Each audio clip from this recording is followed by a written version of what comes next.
Hasrat hati hanya sekedar bertanya, mengapa wajahmu selalu berbeda, sehingga lenyap keindahan bulan.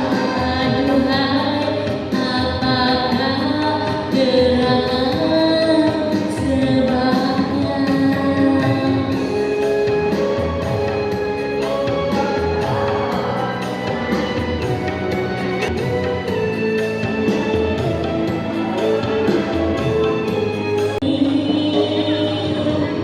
Hanyalah doa restu, terimalah jawabanku ini. Hanyalah doa restu ilahi,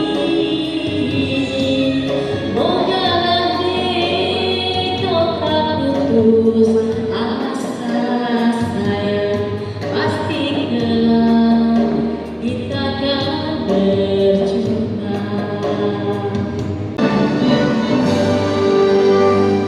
Indonesia, tanah airku, tanah tumpah darahku. Di sanalah aku berdiri, jadi penuh ibuku. Indonesia, kebangsaanku, bangsa dan tanah airku.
bersama. SOTH, SOTH, tempat belajar ibu balita. Marilah kita bersama-sama sukseskan SOTH Surabaya.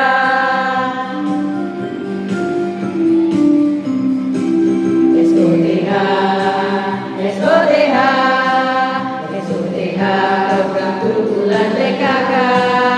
SOTH, SOTH, SOTH, milik bersama.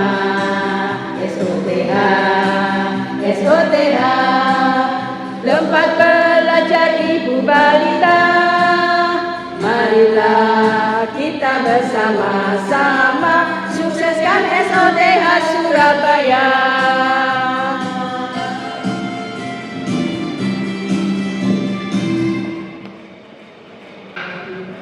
Waiting for connection.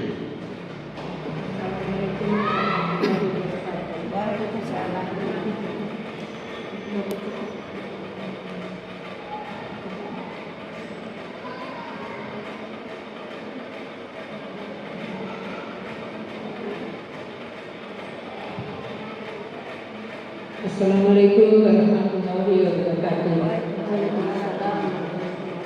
Bismillahirrahmanirrahim. Alhamdulillah, segala puji bagi Allah Subhanahu wa Ta'ala. Semoga salawat dan salam senantiasa dilimpahkan kepada Rasulullah SAW, juga kepada keluarganya dan para sahabatnya. Alhamdulillah, dengan pertolongan Allah kita berkumpul kembali dalam ruangan balai desa Kebiasari guna menuntut ilmu di SOTH kelas ikan di lebar dan atas. Allahumma inni as'aluka ilman nafi'an wa rizqan thayyiban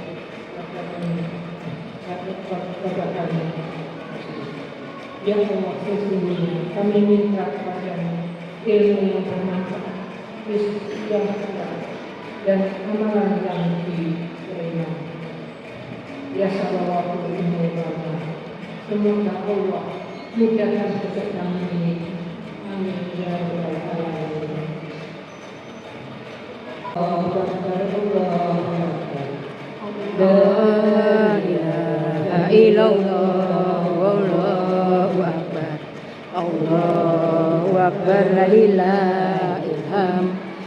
Allahu akbar, Allahu akbar, Allahu akbar. La ilaha illallah, wallahu akbar.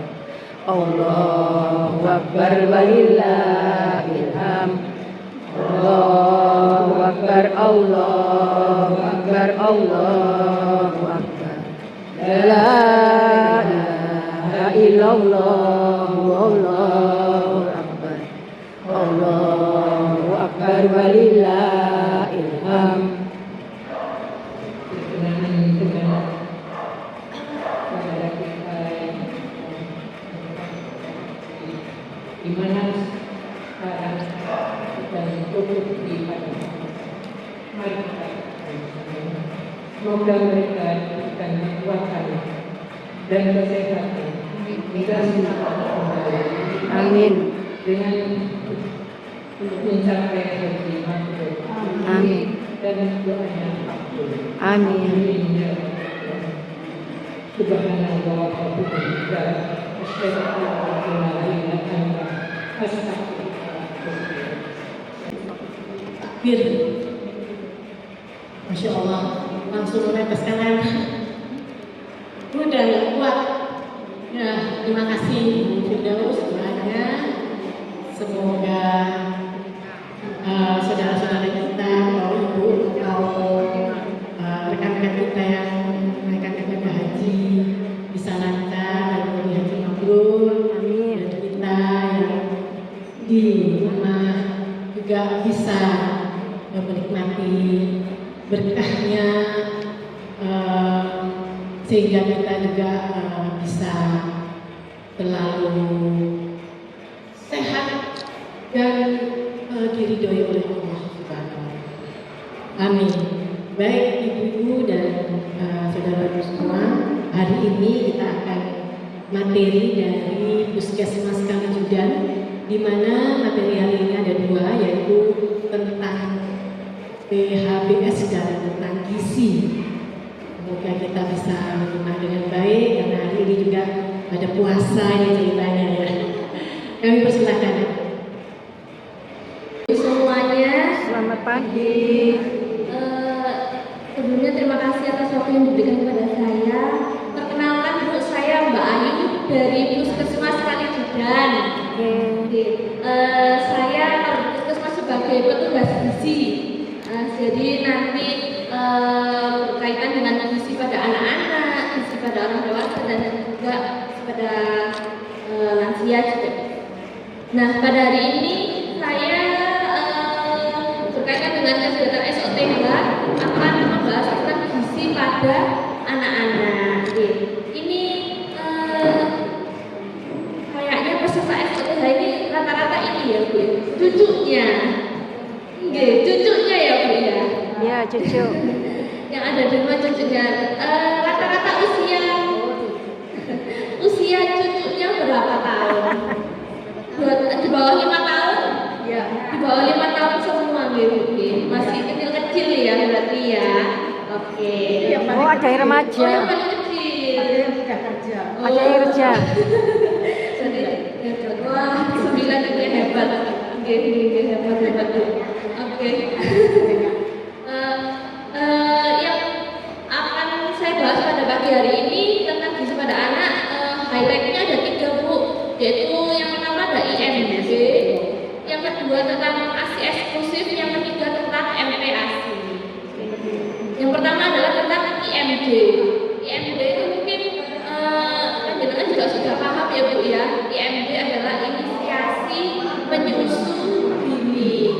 Nah, itu seperti apa IMD itu? IMD itu dilakukan ketika bayi baru lahir. Jadi bayi baru lahir langsung diletakkan di dadanya ibunya dan dibiarkan untuk mencari putingnya ibunya sebagai bagian dari rangsangnya dia supaya dia bisa mencari dan pengenalan ASI pertama. Jadi biasanya kalau lahir langsung ditaruh di dada ibunya dijaga beberapa saat.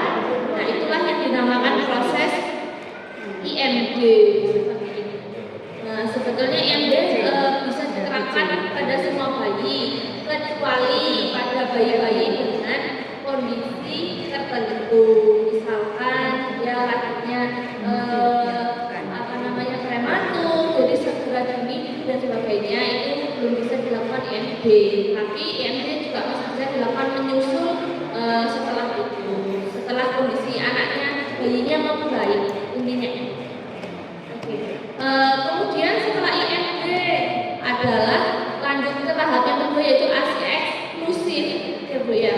ASI eksklusif itu berapa lama Bu? 2 tahun. 6 Oh, 6 bulan. 6 bulan. Oh, 6 bulan. Jadi dari usia Ketara datang ngake ya sih.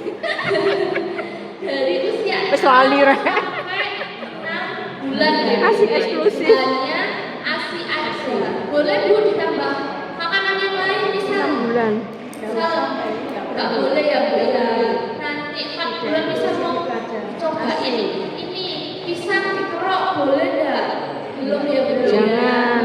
Karena ususnya pencernaannya masih belum siap. Takutnya nanti ususnya malah kenapa-kenapa. Jadi ASI eksklusif itu 0 sampai 6 bulan ASI saja tanpa makanan lain seperti itu. Manfaatnya juga sudah pasti banyak sekali. Yang pertama dari segi ekonomi, tidak mengeluarkan biaya, kemudian ada bonding atau keterikatan antara ibu dengan bayi, kemudian sebagai imunitas tubuh, kemudian banyak lain-lainnya, dan juga kandungan ASI yang tidak ditemukan di produk-produk lain ya Bu ya. Setelah ASI eksklusif 6 bulan, pada usia 6 bulan baru boleh diberikan yang namanya MPASI. MPASI, makanan pendamping ASI.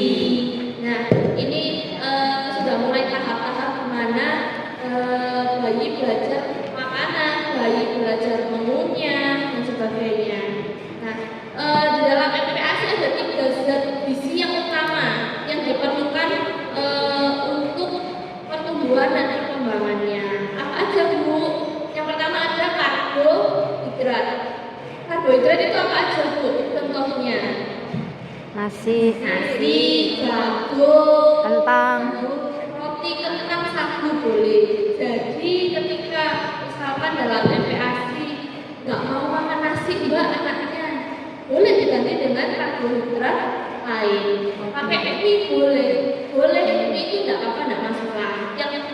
Yang masalah itu kan kalau berikannya adalah mie instan, bumbunya dan sebagainya. Alangkah lebih baik mie kalau bisa bikin sendiri, dibumbui sendiri, pakai bawang putih, bawang merah, gula, garam, itu boleh, tidak apa-apa. Jadi misalkan mau makan nasi Mbak, bosen kayaknya sama nasi, lihat nasi sudah lari kemana-mana, diganti pakai apa? Pakai mie boleh, pakai kentang boleh, pakai roti boleh, pakai roti tawar boleh, roti gandum boleh, pakai kentang Mbak, goreng sendiri boleh, nggak apa-apa. Iris panjang-panjang kayak kentang di McD ya Bu ya, boleh, nggak apa-apa. Jadi tidak melulu harus nasi, tepung boleh, pakai tepung ya Pak, ini bikin bubur susu boleh sama saja. Terus roti mari Susu ya. roti mari dibeli susu boleh, roti mari sebagai sumber karbohidrat. Tapi memang lebih alangkah baiknya kita kembalinya ke produk yang Belum diolah. atau makanan lokal yang ada di sekitar. Belum diolah. Jadi itu Biasanya kan Real food. roti mari kasih susu. iya, jadi kayak bubur gitu ya Bu ya. Itu juga boleh, nggak apa-apa, nggak masalah, tidak dilarang. Nggak apa-apa, nggak masalah Bu. Cuman alangkah lebih baiknya kalau produk yang di sekitar kita yang lokal itu boleh juga. Tapi sama saja, tidak dilarang. Rela produk instan ya, yang bubur instan dikasih air panas ya. Itu sebenarnya juga konteksnya sih bukan dilarang Bu, tidak apa-apa. Tapi ini kan lebih ke Harus tahu lebih ya, saya kira. iya, kalau hanya serelak saja meskipun itu serelak ini Mbak ada hati ayam, ada salmonnya dan sebagainya. Tapi kan kita tidak mengerti proses pembuatannya dan sebagainya, dan juga pasti ada bahan pengawetnya, pasti ada. Lebih baik real food. Real food. Real food. Alangkah intinya tidak dilarang Olahan, sebetulnya. tidak Tapi makanan alangkah olahan. baiknya kita kembali ke real food saja, karena kita juga tidak tahu proses pembuatannya seperti apa, bahan apa aja yang ditambahkan. Jadi itu apa namanya, alangkah lebih baiknya dihindari ya. Tapi bukan berarti dilarang. Kalau pepet misalkan sesekali dikasih serelak mau ya tidak apa, asal tidak yang setiap hari serelak saja. Kemudian yang kedua adalah zat protein. Protein itu ada dua ya Bu ya, protein hewani dan nabati. Hewani berarti yang bersumber dari hewan. Apa aja ya, semuanya yang dari hewan, telur, ayam, daging, ikan, udang dan lain-lain. Selama tidak alergi boleh, ya nggak apa-apa, nggak masalah, diberikan aja semuanya, dicobakan satu-satu. Selama tidak ada alergi gitu, ada anak bayi seperti itu. Karena protein ini, terutama protein hewani ini besar manfaatnya untuk masa-masa MPASI di bawah 2 tahun. Dia bisa mengejar tinggi badan, berat badan, itu ke protein hewani. Saya selalu sarankan ke anak-anak yang berat badannya kurang atau tinggi badannya kurang, mengejarnya pakai apa? Mengejarnya pakai protein hewani ditambah dengan sumber lemak. Karena itu yang paling cepat untuk mengejarnya, seperti itu. Dan juga kembali lagi, protein hewani tidak harus selalu hewani yang mewah-mewah ya Bu ya, yang seadanya di pasar boleh. Jadi tidak harus ikan salmon, ikan lain-lain, pakai ikan teri basah boleh, itu lebih tinggi kalsiumnya. Terus pakai ikan lele boleh.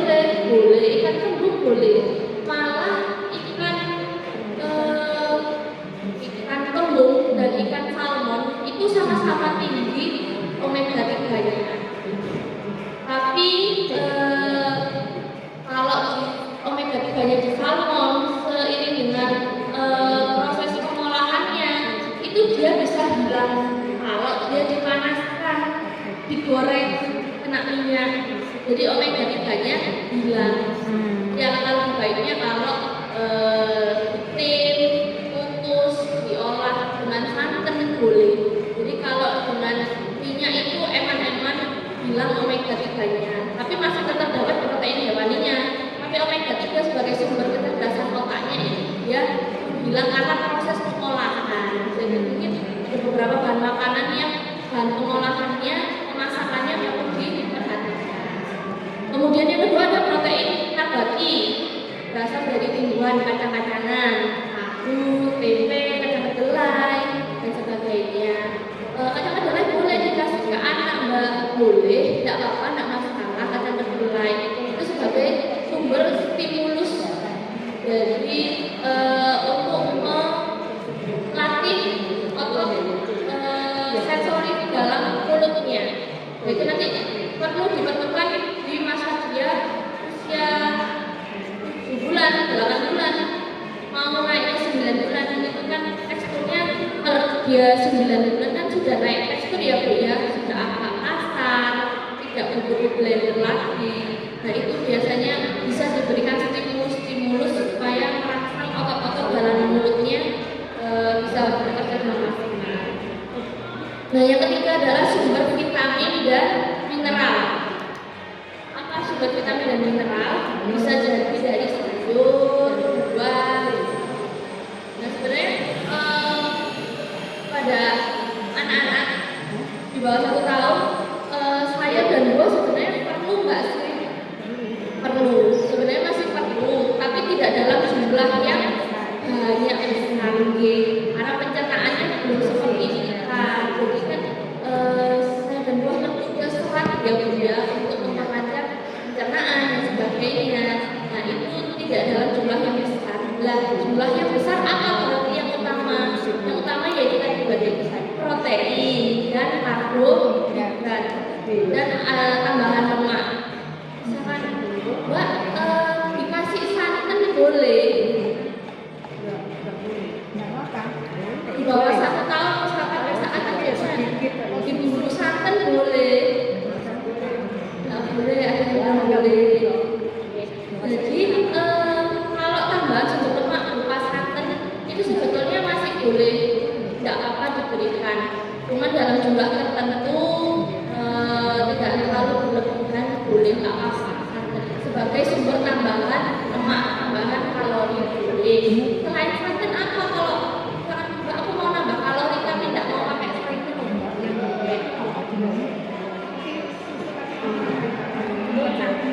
Fiber cream, boleh, sama konsepnya sama santan dan fiber cream. Jadi boleh menambahkan susu supaya lebih cream, bisa pakai santan, fiber cream dan sebagainya. Kemudian sudah MPASI nih, apakah masih tetap ASI? Masih ya, oke.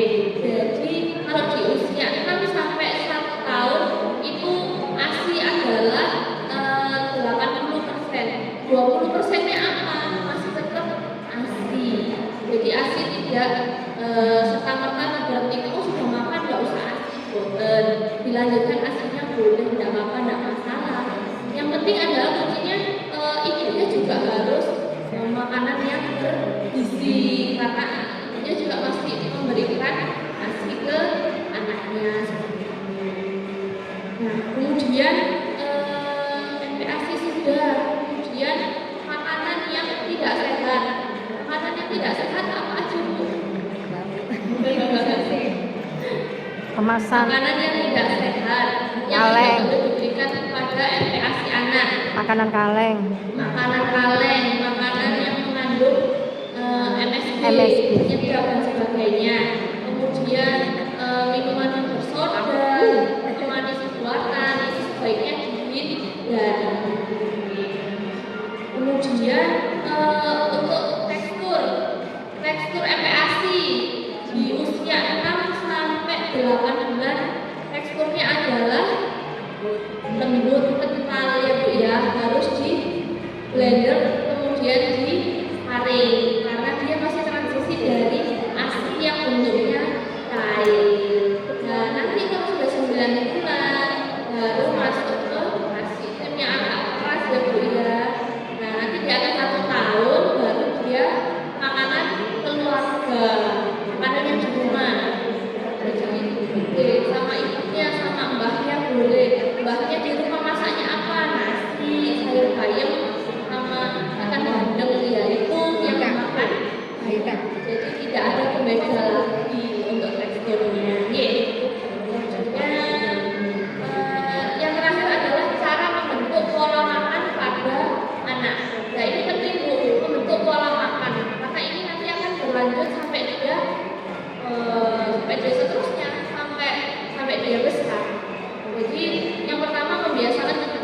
sebelum makan.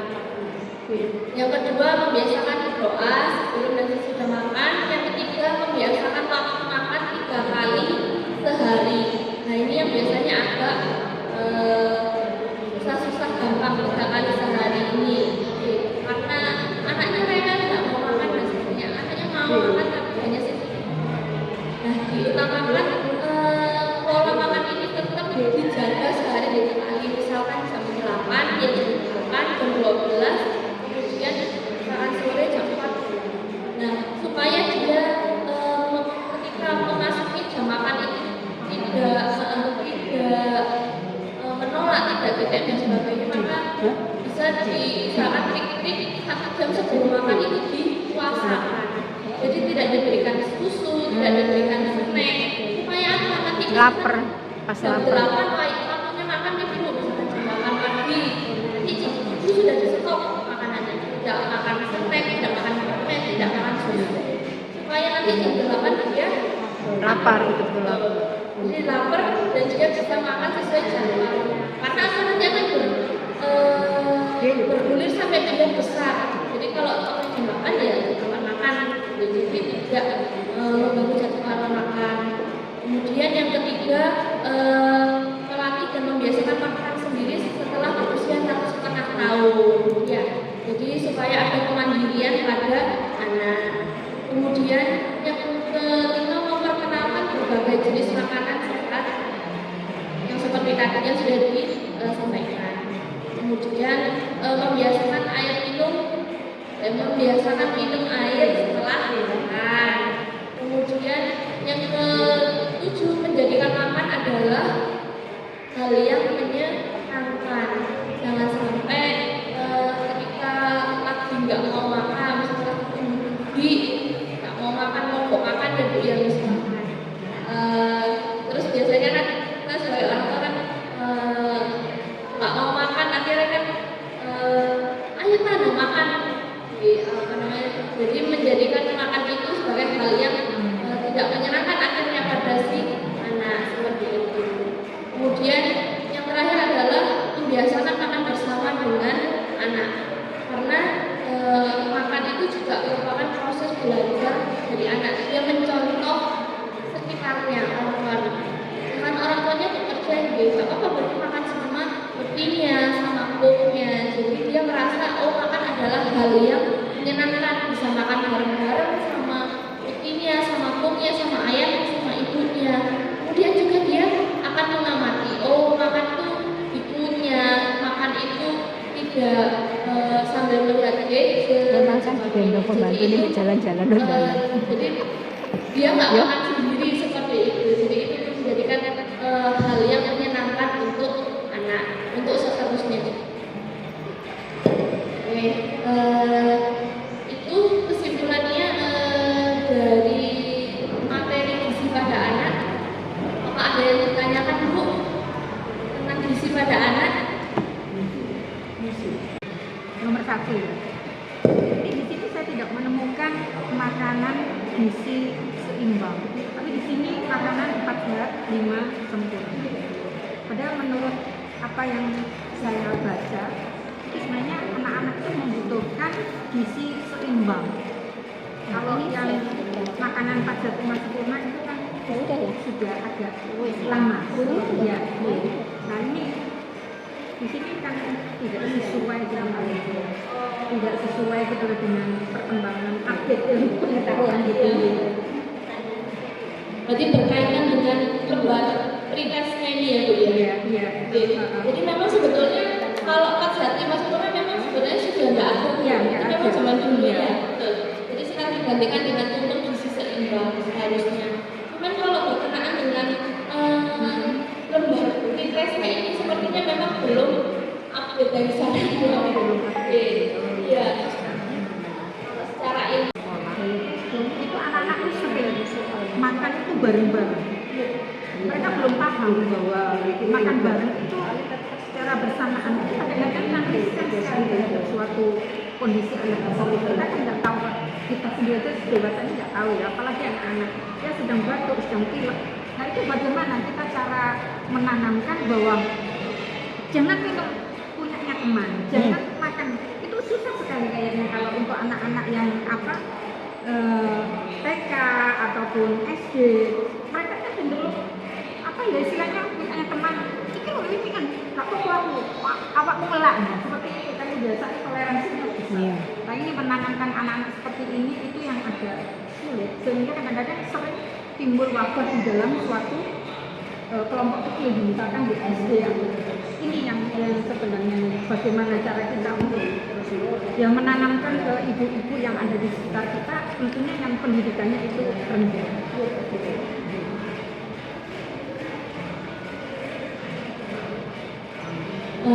Berkaitan dengan waktu Pak makan liwetan. Itu Pak ya golek penyakit makan liwetan. Sampai ijo tumbuhan. Usia sekolah ya yang mana masih belum Jijik. ya bisa diomongi, tapi karena misalkan kadang sudah main kadang di sekolah dia pasti sudah dia wis main lah bapaknya ya kompleks. Kadang-kadang kan ya pihak dari sekolah atau gurunya itu kurang aware terhadap sebenarnya itu kan jangan begitu dong. Kadang-kadang tidak sama. Tak tambahi ya Bu ya. Karena saya kebetulan juga kan anak saya TKB ya. Jadi memang misalkan kita punya anak atau punya cucu yang sudah kita kasih sendiri seperti itu. Nah, tapi tetap kita kasih tahu juga kalau misalkan memang mau berbagi, silakan kamu ambil dulu, kamu makan dulu. Habis itu kalau misalkan kamu mau berbagi silakan. Tapi berbaginya batasannya apa saja. Lah itu dikasih tahu. Batasannya misal yang boleh disentuh itu apa, makanan apa, oh ditanya bekal, oke nggak apa-apa. Kalau misalkan memang membawanya lebih, dia mau berbagi setelah dia makan, silakan. Tapi kalau misalkan untuk minuman, untuk tempat minum yang biasanya ada sedotannya atau diminum, lah itu sebaiknya tidak dilakukan. Dan kasih alasan. Biasanya anak kecil kan banyak ingin tahunya. Seperti itu. Dan bisa juga dikasih masukan. Para orang tua atau wali murid memberi masukan kepada ibu gurunya untuk terus memantau apa saja yang memang boleh dibagi. Kalau misalnya memang ada berbagi makanan yang lebih atau membawa bekal yang lebih, silakan. Tapi ada batasannya. Kembali lagi dikasih aturan bahwa yang batasan mungkin boleh diminumkan atau dibagikan itu apa, seperti itu. Atau bawa kalau nggak mau makan ya dituruti, tapi gantinya ya susu formula itu. Sekarang kan usia tahun. Jadi gimana? Jadi dulunya ASI, kemudian sewaktu MPASI mungkin nggak mau makan, akhirnya digantinya pakai support, kemudian keterusan sampai usia 4 tahun begitu gitu ya. Jadi makan agak susah ya Bu ya makan. Sebetulnya itu berarti adalah mungkin kita mundur ke waktu dia MPASI awal, untuk usia dia 6 sampai 1 tahun. Di awal-awal dia jadi memang MPASI itu nggak gampang ya Bu ya, dari anaknya dan dari ibunya juga memang butuh kesabaran, ketelatenan. Kemudian memang itu adalah hal yang sama-sama belajar seperti itu. Jadi tidak hanya bisa diberikan 1 sampai 2 kali, dan memang harus dicoba berkali-kali. Kalau indikasinya pada adik sampai sekarang usia 5 tahun masih bisa makan, memang harus pelan-pelan didekati ke anaknya, setiap hari disonding bahwa makan apa yang boleh, maunya dia seperti apa, makanannya seperti apa. Nah, barangkali dia bisa mengutarakan dia maunya makannya misalkan maunya ayam, maunya nasi, atau maunya kentang, tidak mau nasi. Jadi kan coba ngomong dengan anaknya seperti itu, karena memang nggak mungkin seterusnya dia sampai SD mimi susu ngedot dan sebagainya. Jadi tetap harus makan. Jadi memang harus disonding ke anaknya, boleh lewat ibunya, boleh lewat upinya, boleh maunya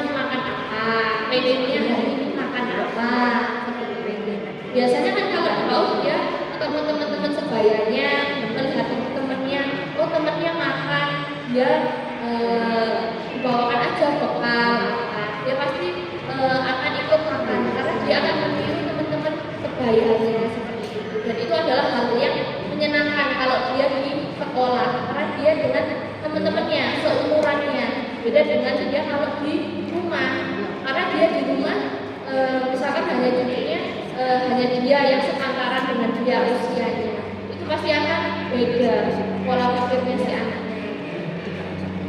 Jadi tetap dipaukan, ditanyai maunya bakal apa besok, tetap orang tua membawakan makan, memberikan makan seperti itu. Tapi memang prosesnya tidak gampang, enggak sehari 2 hari 3 hari terus kemudian dia sudah mau makan baru. Jadi memang perlu melatih, perlu belajar, perlu trial terus setiap hari, dan itu nggak ada batasnya minimal maksimal, nggak ada, karena memang ya sama-sama belajar bertumbuh berproses orang tua dan seperti itu. Tapi memang kalau saya bikin kue apa gitu, saya pancing mau, ya mungkin karena ibunya nggak telaten aja kali ya. Ibunya Maksud saya nanti kalau besar gimana gitu loh, kan kondisi tubuh anak gimana dengan hanya minum formula susu formula aja gitu. Ibunya bekerja.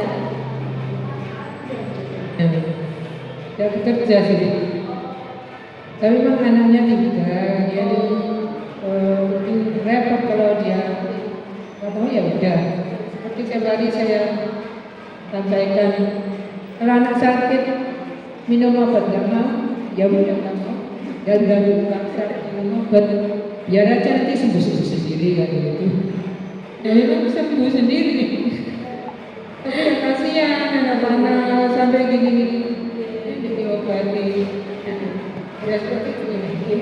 Ya, jadi memang butuh kerjasama sebetulnya Bu, antara orang tua atau kalaupun memang orang tua misalkan tidak sempat bekerja atau dan lain-lain, mungkin bisa dengan yang ngomong seperti itu. Jadi kerjasama memang harus ada kerjasama antara balita dengan orang tuanya atau yang ngomong. Jadi memang tidak bisa kalau anaknya sendiri aja, karena dia juga memang masih kecil, jadi belum.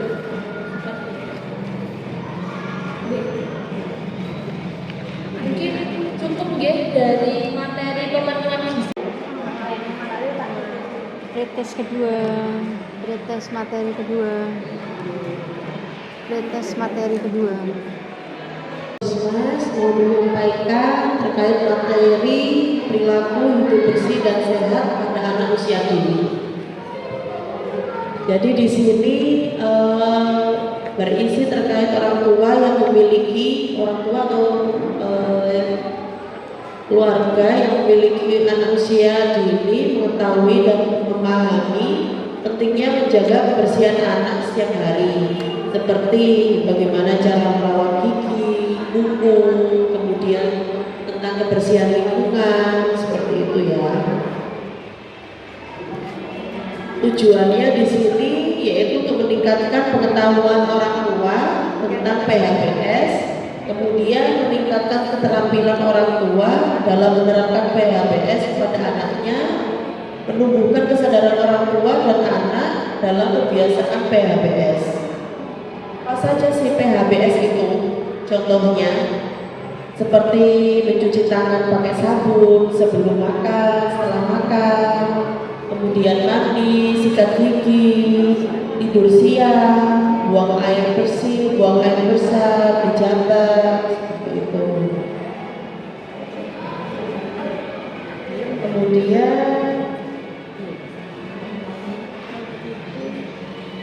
untuk yang kebersihan anak di sini juga mencakup mandi dengan air bersih 2 kali sehari, kemudian mencuci rambut pakai sampo 3 kali seminggu, cuci tangan dan pakai sabun setiap hari setelah bermain, menggunting kuku, kaki dan tangan, kemudian mengajari buang air bersih, buang air besar, menjaga kebersihan pakaian, mainan dan tempat tidur.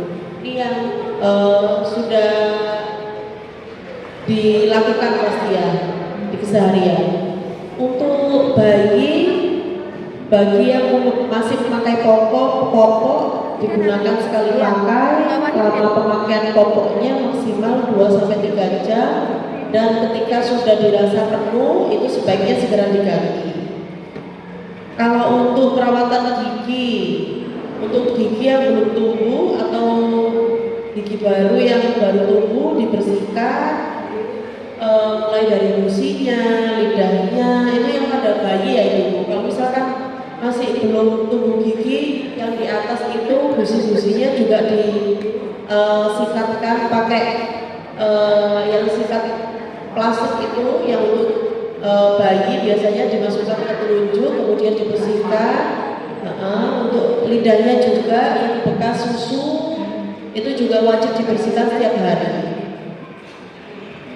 Tapi dibasahi dulu ya ibu, dibasahi dengan air hangat seperti itu, sehingga lebih mudah dibersihkan. Ketika sudah tumbuh gigi lebih banyak, digosok giginya setelah sarapan dan sebelum tidur dengan sikat gigi anak yang berbulu lembut. Saya kemarin juga dapat ilmu ketika mengantarkan anak saya ke dokter gigi. Kemudian dokter giginya itu berpesan bahwa ketika usianya sudah 5 tahun ke atas, cara menyikat giginya itu sedikit dibuka. Jadi supaya gigi yang atas ini yang samping itu tersikat atas bawah, kemudian di gigi bawah juga tersikat dengan bersih, gigi kanan yang bagian kanan juga tersikat. Dan menggunakan pasta gigi odolnya itu yang hampir penuh disikat giginya.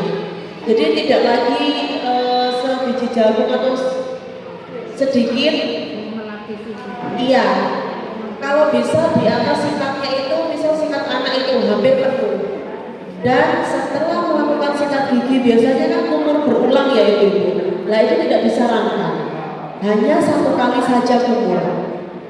Terus saya tanyakan loh, dokter itu kan berarti pasta giginya masih menempel di mulut anak seperti itu dan itu yang biasanya membuat tidak nyaman. Loh itu justru yang lebih bagus seperti itu. Karena sebelumnya saya mempraktekkan itu 2 kali sampai 3 kali kumur. Lah itu yang tidak efektif sebetulnya untuk anak-anak usia 5 tahun ke atas.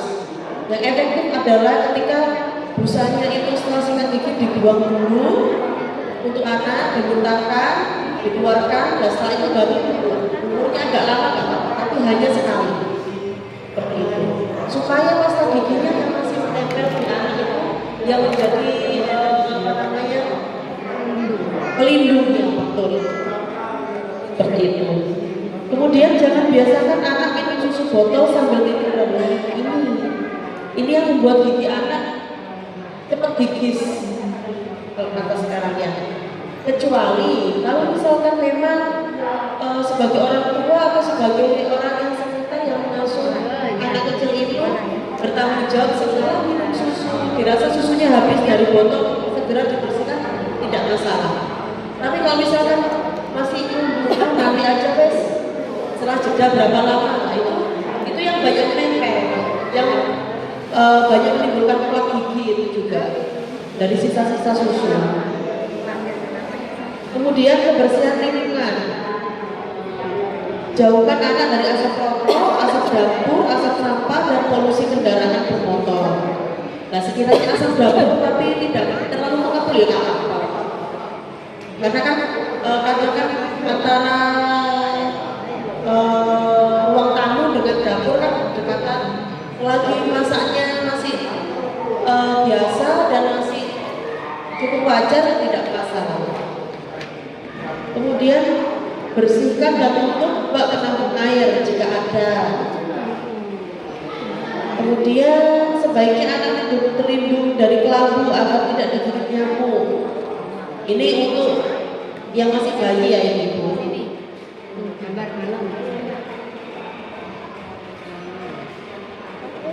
Nah ini kapan cuci tangan memakai sabun sebaiknya sebelum dan sesudah makan. Kemudian sebelum memberi makan dan menyusui bayi. Jadi bagian payudaranya dibersihkan dulu dengan air sebelum disusukkan ke anaknya. Sebelum masak sudah membantu anak buang air kecil atau buang air besar, itu orang tua atau anaknya wajib cuci tangan.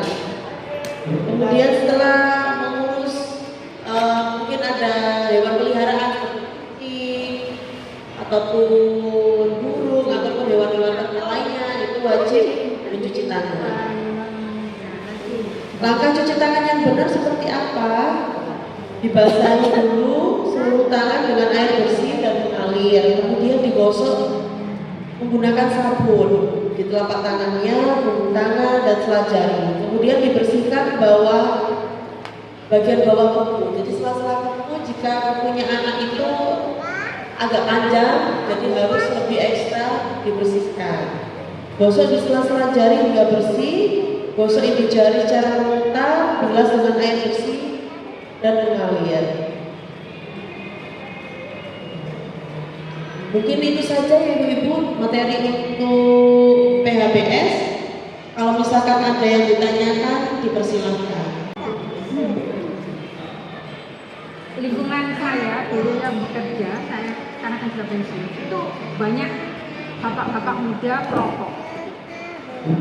Dan itu sulit sekali untuk istilahnya diworoi bahwa Rama tolong kayak lo mikir Rama. Mik itu.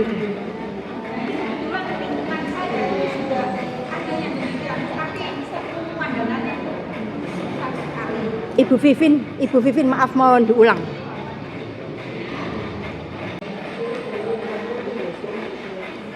Ya, mengenai perokok, banyak generasi muda bapak-bapak itu kalau sudah merokok sulit untuk misalnya dikandani bahwa rokok itu bukan hanya asapnya saja, tapi juga melekat pada saat mereka merokok pada bajunya, kemudian mendorong ke wajahnya. Ini kita dengar bahwa perokokan itu tidak menyebabkan HIV. Padahal kalau kita perjalanan sekarang banyak yang batuk-batuk. Lama-lama dia ini yang sudah sekali untuk memberikan pandangan dari kebiasaan. Itu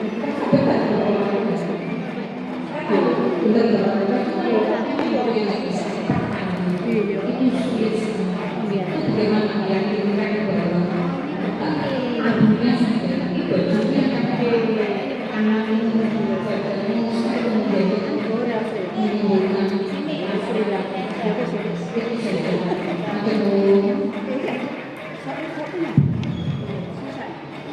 bagi sebetulnya pertanyaannya juga sudah berulang-ulang ya.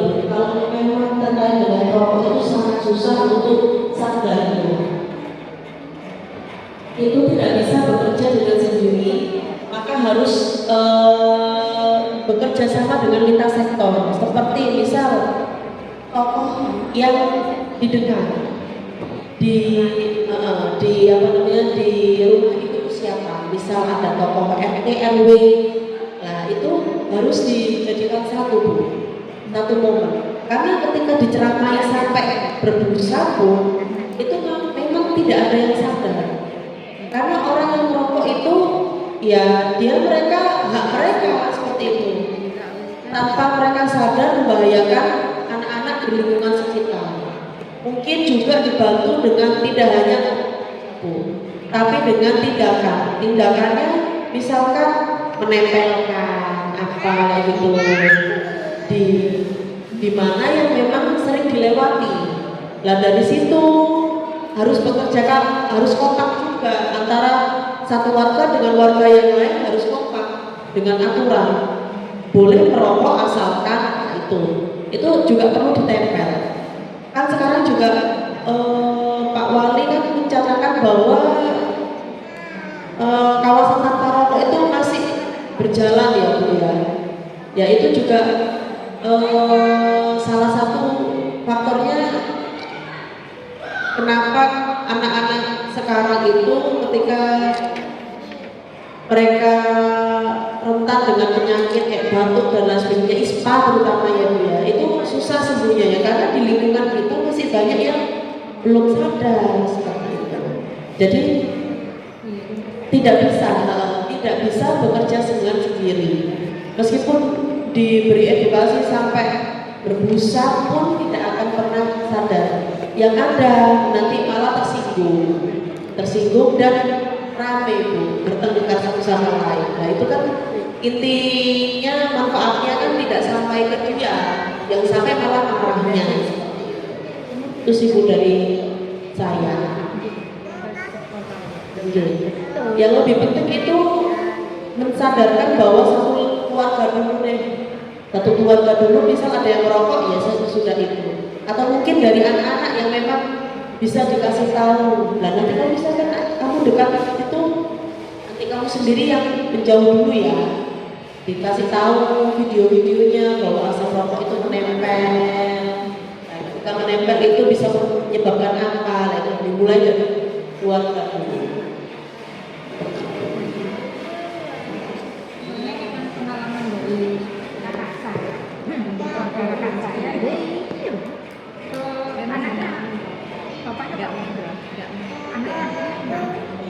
karena bapaknya masih tetap merokok, tapi apa ya, udah mungkin jalan ya, bapaknya tiba-tiba terus bapaknya nggak bisa, akhirnya berhenti saat itu, kan dia merasa berapa hebatnya serangan gitu.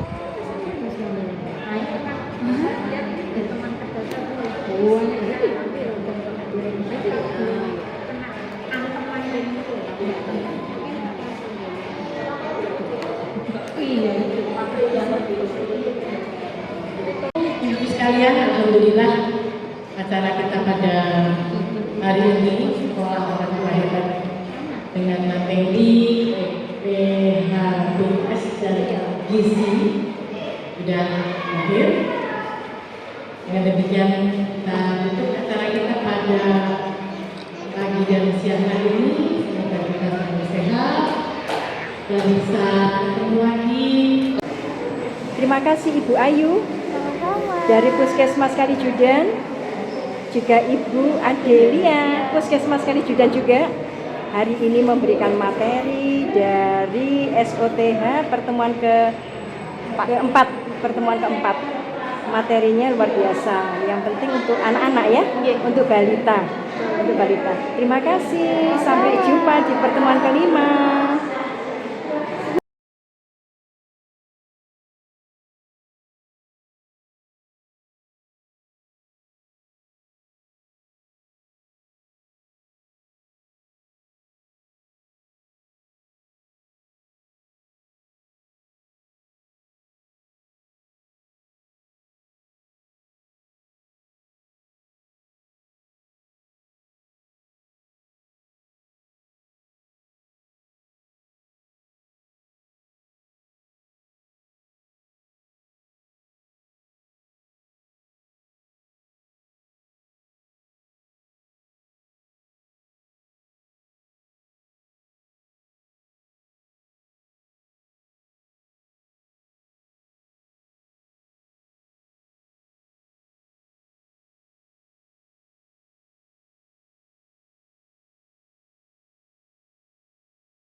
I've seen skies in every shade of blue, but nothing shines like the light in you. There's a whole world hiding in your gaze, 1,000 stories, I can't look away. Every blink feels like a breath I lose, every glance I fall deeper into you.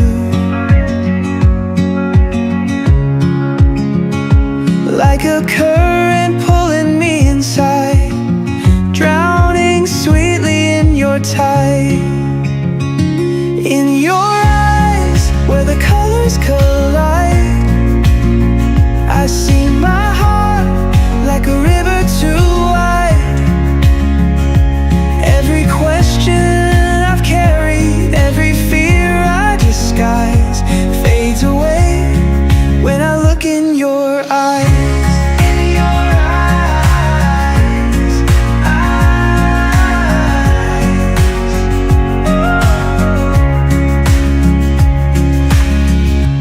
There's a spark that only darkness shows, like stars that shine when the silence grows. Even when you're quiet, your eyes still speak, telling secrets I'll spend forever to read. Every glance feels like a piece of fate, like the universe left this open gate. I could search the world for something new, but I'd always end up back in you. In your eyes, where the colors collide, I see my heart like a river too wide. Every question I've carried, every fear I disguise, fades away when I look in your eyes.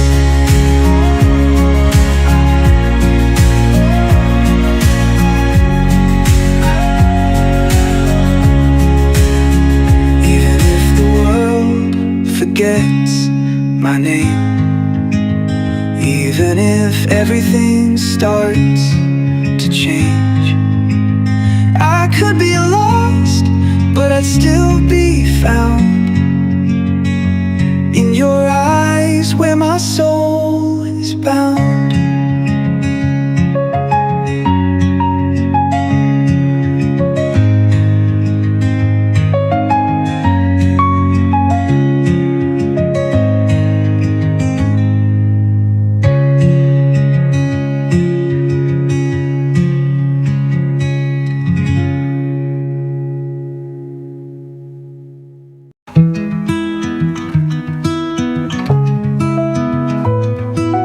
I wake up with a stranger's face, same reflection, slightly out of place.